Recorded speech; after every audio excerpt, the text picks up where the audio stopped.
today, the Iranian nation and world witnessed a much anticipated public speech by leader of the Islamic Revolution, Ayatollah Sayyid Ali Khamenei, the first since the Israeli-U.S. imposed 12 days of aggression against the country.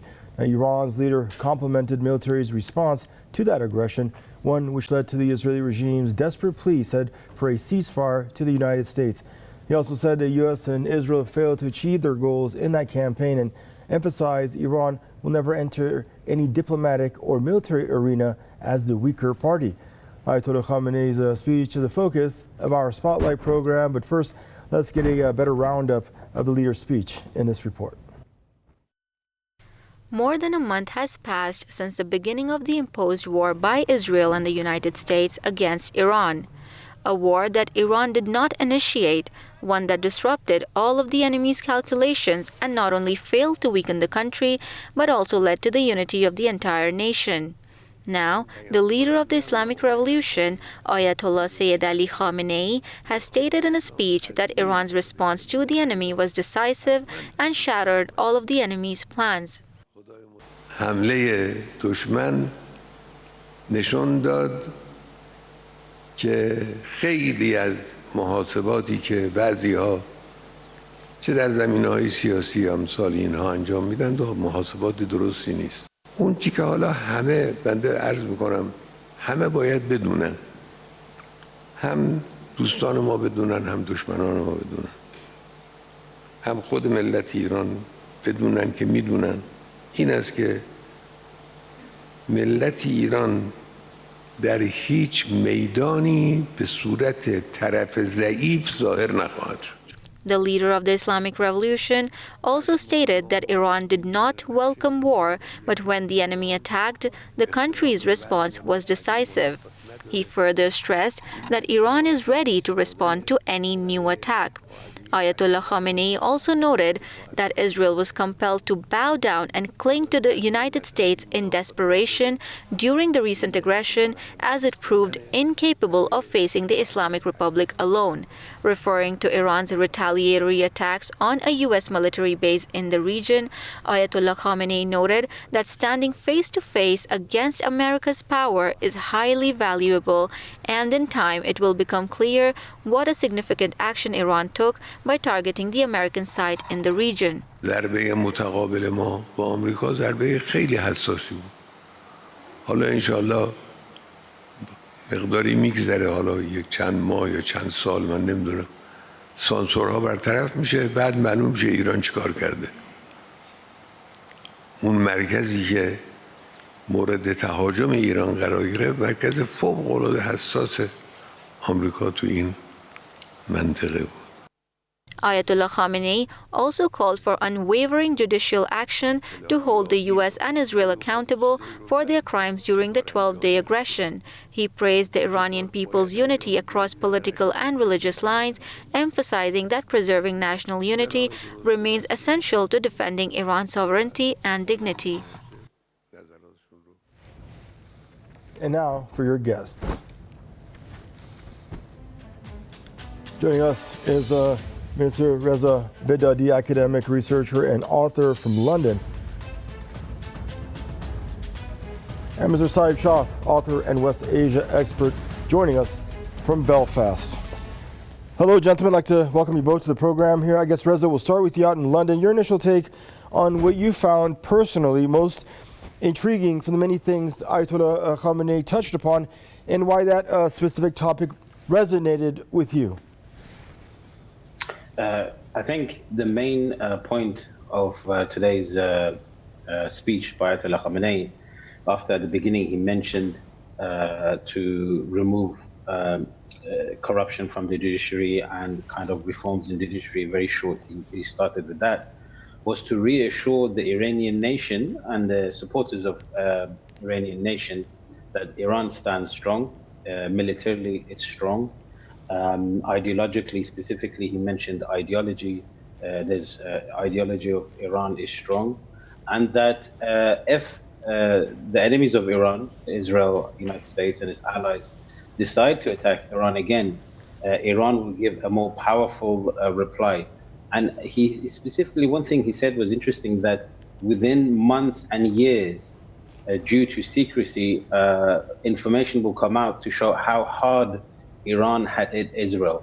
And that was something that intrigued me, because we do start to see more as the weeks go along and the months go along, more information come out of how powerfully the Israelis were hit, and specifically America in the Qatar base that they have, how hard they were hit, and they tried to conceal it at the beginning of the end of the war.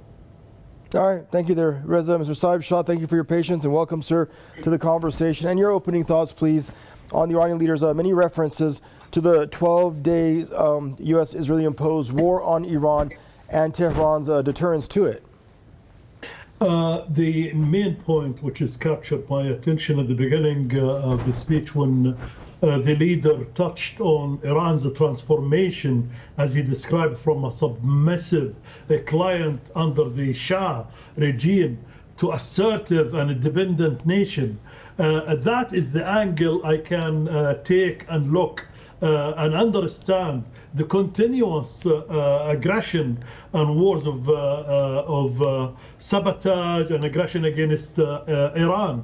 The US and the Zionist entity and the Western European and all the powers won't stop their attempts to weaken Iran and to sabotage all the progress Iran made since the revolution till today, this is where the leader comes, an assertive nation become not submissive, strong, sovereign, independent, developed its capabilities, its nuclear technologies is indigenous. If it's lost one scientist, as I said before in this program, it's have thousands indigenous trained scientists in there. So as well as I said, if this program they wanted to wipe it out, it means they have to destroy the whole nation.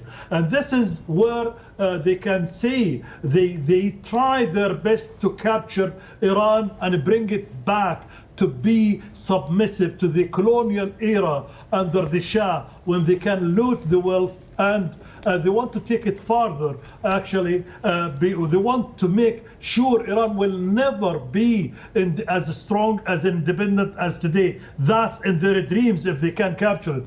Their design is to divide the nation, and that's where is the straight away the leader was citing the desperate appeal of the Zionist entity to the United States of America for ceasefire after 12 days, because all of these dreams and being in cuckoo land, as they say, wanted to destroy a nation developed from 1979, and he knew is going to face the United States of America. It's not going to be intimidated by the Zionist entity, who is in every battle, every war it wages, it wants the whole West and the United States of America to rush to behind it. I want to say a last point in here.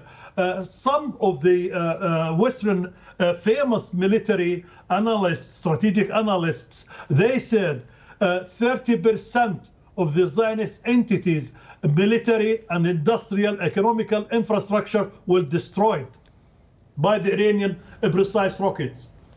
Thank you for your initial thoughts there, Mr. Shah. Reza, I'm going to come back to you. The Iranian leader at one point also said that now Iran has two full fists, what many people feel is a reference to one loaded diplomatic fist, supposedly for future talks or negotiations, if they are to take place, and one loaded with military prowess or military might and deterrence.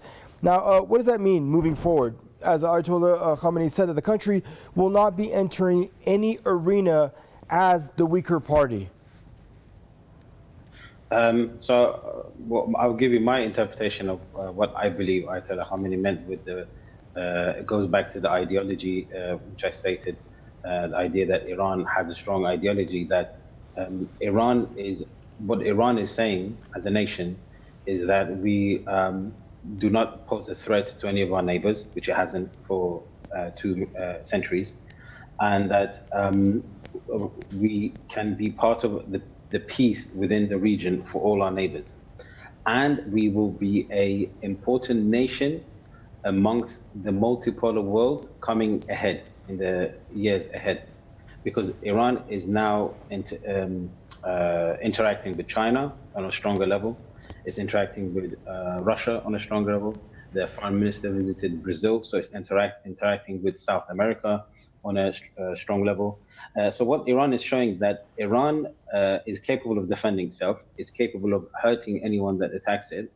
But also what it says, especially this government has pushed forward the idea that it would like to use diplomacy, would like to use negotiations to come to agreements with even its enemies.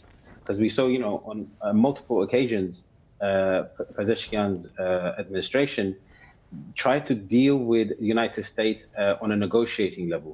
If you remember last year when Iran tried to have a kind of like a diplomatic start with the United States, and Israel killed Martyr Hania in Iran, which then caused Iran to react.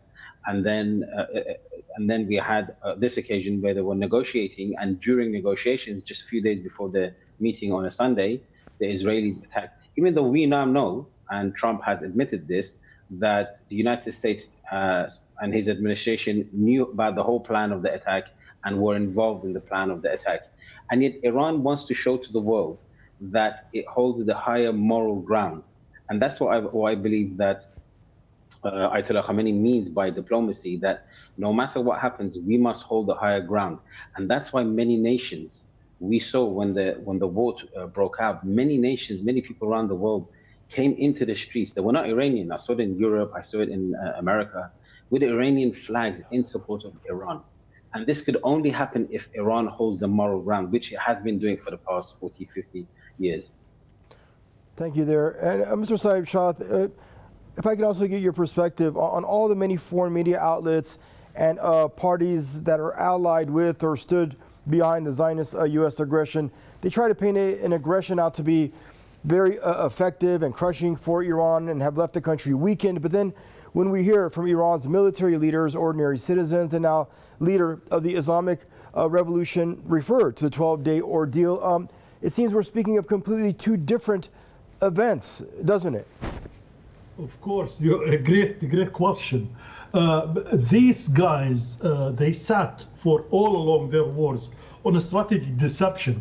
If you look at any of the battles, the way they took the leadership of the resistance in Lebanon by deception, the pagers. By deception, they went to a manufacturer and planted explosions in there and used it against civilians and commanders. All along, from the 70s, 60s, these encrypting kind of machines used to be sold from Switzerland to different countries to communicate secretly with their embassies or their states. They were taken over by the CIA and the German intelligence services, and they were implanted in there, so they were spying on every nation. One of the first nations to discover that, Iran, in the 90s, and they demanded this company to interrogate. So what I'm saying in here, these guys always, they went in the dirty tricks and sabotage and deception and destroy. But the Iranian armed forces, when they targeted, they said to the Americans, and because I'm saying that because Trump alluded to that and he bragged about that. They phoned us, they told us they're gonna hit al-Aidid. We ordered our boys in there to Intel Aidid and in Assad in Iraq in case, and then they came their missiles, we brought them down. But we know from the radar's pictures and from the intelligence services and military experts in the West, they said the Iranian armed forces, when they targeted Al-Aidid, they devastated it. There was a unique, I'll tell you that, a unique radar system in there, which they hit in Al-Aidid and wiped it out. That was a commanding radar connecting all the USA military bases in West Asia, including the Angelic one in Turkey, and the Zionist entity radars. And these ones cooperate with each other, spying on Iran, and they create as well military corridors through satellites and radars and military bases for them to find corridors over Lebanon, Syria, Jordan, and Azerbaijan, and north of Iraq to attack to attack Iran, and that was destroyed. That was a massive, smart one hit, which tell them, I know what is the nut, I know what is the head, and they one attack that dismantled all of this coordination and organization. That's why straight away after that attack, Trump himself demanded a ceasefire before even Netanyahu. I don't want to go further. Iran done amazing military job in there. Thank you, Mr. Saib Shah. And Reza, I'd like to actually weigh in exactly what Mr. Saib Shah just said. Because the leader also said Iran is ready to respond to any renewed military attack, adding that Tehran was capable of delivering a much bigger blow to its adversaries than the one it gave during the 12 days of imposed aggression. So we have implications here of restraint. Many may say, why, Reza, when we could have given the crushing response and it was totally justified? There's never been a reason given, official reason, why Iran accepted to cease hostilities, because it's not necessarily a ceasefire. And most of us are quite confident that this the Israelis won't stop until either they crumble as a nation or they try to destroy Iran. But if you remember, it was going into Muharram, the holy month of Islamic calendar, the first month of the Islamic calendar. This is a special time for the Shias, and specifically Iranians. They use this month to remember the martyrdom of Imam Hussein, the grandson of the Holy Prophet. And so they commemorate and they mourn throughout the month until Arba'in, which is another month in Safar. So it's possible that the Iranian establishment decided to accept the Israeli and Americans' offer to cease hostilities, allow Iranians to mourn freely without the stress of war and battle in the background, and give time also for themselves to prepare for a bigger battle. So, to possibly get things that, aspects of weaknesses that maybe they have had, that they can, replace and update and upgrade. And also calibrate the ability to hit, prepare again. And also remember that Ayatollah Khamenei and Iran, they base their ideology on the Quran, as I stated earlier. They have a strong ideology, and the Quran states that when the enemy ceases to fight you, you also stop. So Ayatollah Khamenei has, throughout his leadership of the Iranian Islamic Republic, has always based his decisions on the Quran and the Sunnah of the Prophet, the tradition of the Prophet. So it wouldn't go beyond our logic to think that this multiple reasons came into effect of why Iran accepted the cease of hostilities. Thank you. Mr. Saib Shah, we also have another quote I'd like to read you, and you tell me from your perspective what you make of it. So the calculation and plan of the aggressors was to weaken the system by targeting certain figures and sensitive centers in Iran. This is according to Ayatollah Khamenei. And this is on his website. He said the move was meant to stir unrest and bring people into the streets to overthrow the system. And you remember, this is evident. We heard Israeli leadership refer to this very early on. Benjamin Netanyahu said it's time for regime change. We're going to continue this until regime change. And then 10 or 11 days later, that was like after day 1 or 2, we didn't hear that kind of rhetoric anymore. Why do you think so? You see, this is their design, their plan. They thought Netanyahu, after the ceasefire with Lebanon, when he threatened the president of Syria, then Bashar al-Assad, and said, you are playing with fire. And the second day we saw this invasion by the Turkish intelligence and the Americans and the Mossad and the Zionist entity with Jabhat Tahrir al-Sham occupying all Syria without one bullet fired at them. And suddenly we see the results in the street of Damascus right now, how Syria is still under the control of the Zionist entity. They thought this by their own sabotage and their own deceit and their own dirty tricks. They will play the same dirty job they done in Syria or they done in Libya before, and they brought the people in the streets. They go back to 2009 when they brought people in Iran to the street, but they were dispersed, and the conspiracy at that time was being exactly spotted and dealt with.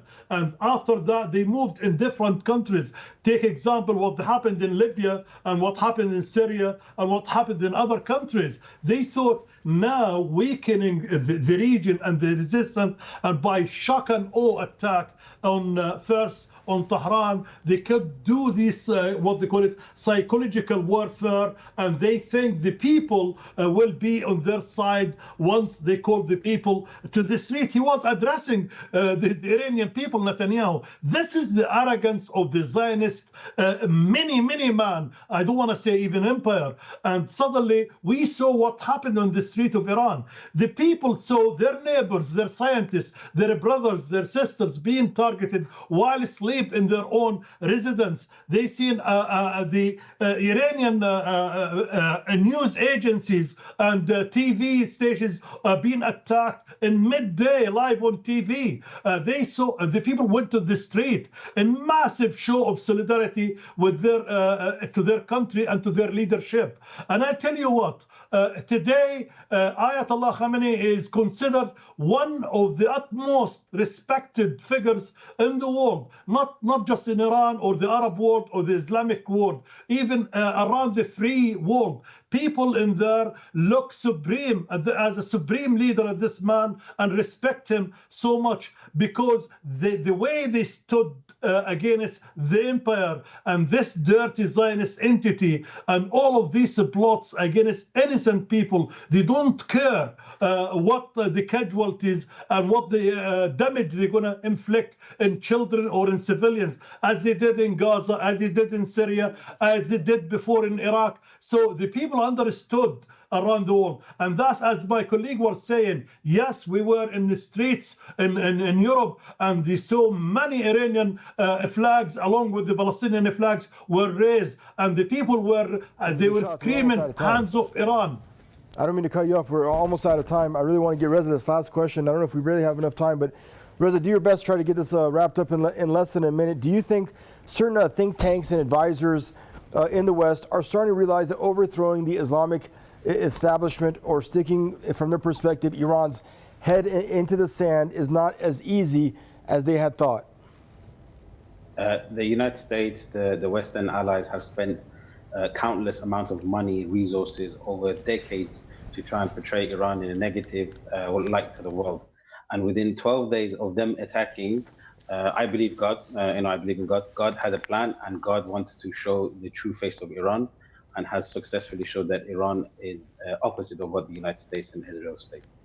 All right, gentlemen, thank you both for joining us, and stay safe to the both of you. Mr. Reza Vedadi there joining us from London, also Mr. Saib Shah, author and West Asia expert, joining us from Belfast. And viewers, this brings us to the end of your Press TV Spotlight program. Thank you for tuning in, and goodbye for now.